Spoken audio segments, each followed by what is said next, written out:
Hey, good afternoon. It's about 1 o'clock on Friday, October the 18th, 2024. I'm covering the career of Tony Gwynn, Baseball Hall of Fame, 338 career batting average, 3,141 hits. I started last video 1982. He batted 289 because he only played 54 games. My wish would have been that if he had played more games, he would have batted over 300 that season. But it's 289, breaks my heart. Why? Because in 1983, he starts the first of 19 more seasons in a row batting over 300. Incredible. If 1982 had been 300 or better, he would have had 20 years in a row over 300, which no one in baseball history has done. Tony Gwynn came the closest. Let's look at 1983. He plays more, 86 games. It's a 162 game season. So that's 62 and 14. That's 76 more games he could have played. Wonder what happened. He didn't get going that year until June. So he missed April. Yeah, his first game that year was June 21st, 1983. So he missed April and May. Wonder why. Was he sent down? I don't know the story. I have to read his autobiography. But he got 304 at bats, 34 runs scored, 94 hits in 86 games. That means more than a hit per game played. 12 doubles, 2 triples, 1 homers, 37 RBIs. 7 stolen bases, 23 walks. He bats .309. Significant. First batting season over 300 because he goes 94 for 304. That's .309.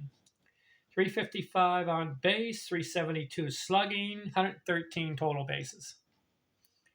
Did you know that in 1983, Tony Gwynn had a 25-game hitting streak? I looked it up. He had 24 multi-hit games. That means 2 or more hits in a game.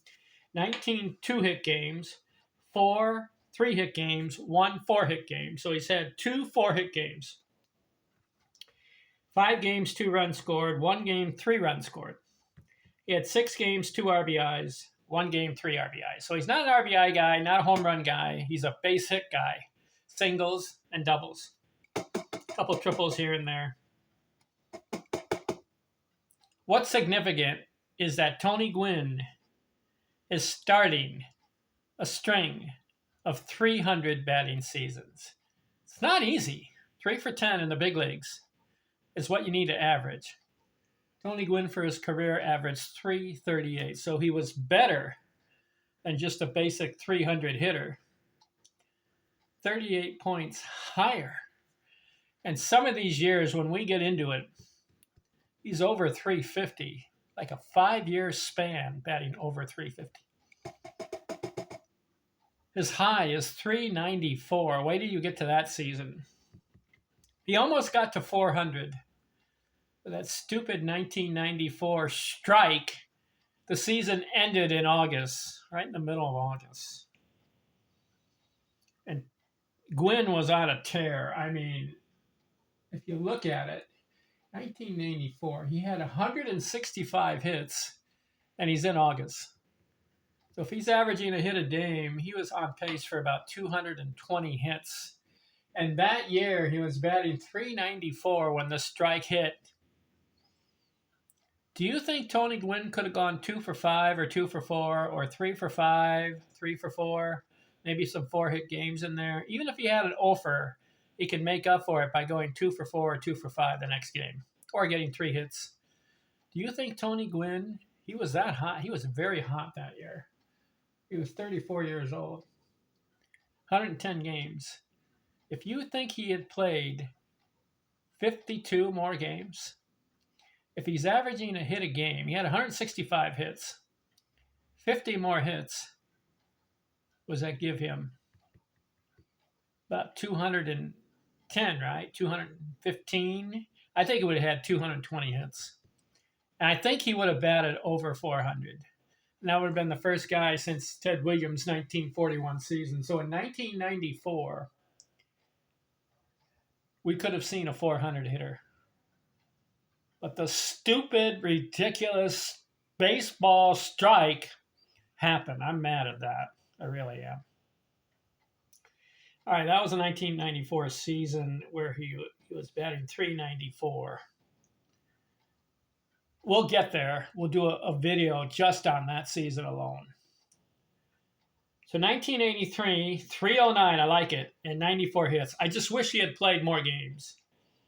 He missed 76 games that year. It didn't get going until June. Baseball season starts in April. So he missed 2 months.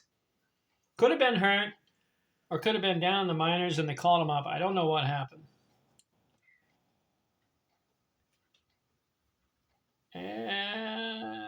Anyways, I'm gonna look at every box score of Tony Gwynn. I am curious, how did he perform in the baseball seasons that he played?